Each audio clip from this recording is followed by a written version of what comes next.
Hi friends, இன்னைக்கு நான் ஒரு டிஷ் பண்ண போகிறேன்னு சொன்னேன்ல, அதுக்கேற்ற மாதிரி சூப்பராக ஒரு சட்னி. ஃப்ரெண்ட்ஸ், அதை எப்படி செய்கிறதுன்னு பார்க்கலாம். கருவேப்பிலையை பொரிச்சு எடுக்கணும்.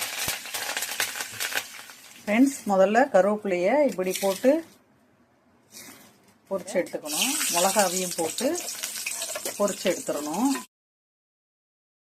ஃப்ரெண்ட்ஸ், இப்போ இதெல்லாம் வறுத்து எடுத்தாச்சுல, இதை மிக்ஸி ஜாரில் போட்டுக்கலாம்.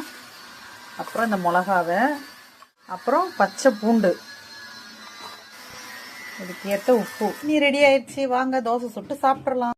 அதே கடாயில் இன்னும் கொஞ்சம் நல்லெண்ணெய் போட்டுட்டு கார்லிக் சட்னி பண்ண போகிறோம். எப்படி செய்யறதுன்னு வாங்க பார்க்கலாம். எண்ணெய் காய்ச்சோடனே சீரகம் போட்டு கொஞ்சமாக பெருங்காயத்தூள் போட்டு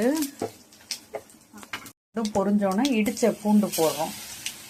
தோலோடையே போட்டு இடிச்சுக்கலாம், இல்லை உரிச்சு கூட போட்டு இடித்து எடுத்துக்கலாம்.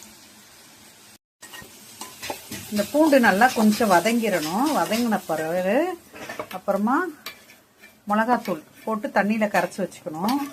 பூண்டு நல்லா வதங்கினோடனே கரைச்சி வச்சுருக்கிறத இதில் போட்டுடணும். பாருங்கள், எண்ணெய் நல்லா சூப்பராக பிரிஞ்சு வந்துருச்சு. இந்த டைமில் தயிர் கொஞ்சோண்டு ஒரு கப் சேர்த்துக்கணும். தயிர் போட்டு நல்லா கொதி வந்தோடனே கொத்தமல்லி போட்டு ஸ்டவ் ஆஃப் பண்ணிடலாம். தோசையோட இட்லியோட சர்வ் பண்ணால் சூப்பராக இருக்கும். ஃப்ரெண்ட்ஸ், இங்கே பாருங்கள், குடமிளகா தோசை. சாயந்தரம் ஒரு டிஃப்ரெண்ட்டான டிஃபன் இந்த ரவை தோசையோடு மிக்ஸ் பண்ணி சூப்பராக செஞ்சாச்சு.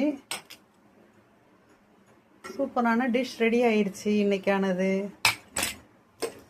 இதை அப்படியே கொஞ்சம் பிச்சு வச்சு சாப்பிட்டா அவ்வளோ ருசியாக இருக்கும். ஓகே ஃப்ரெண்ட்ஸ், அடுத்த வீடியோவில் பார்க்கலாம். பாய்.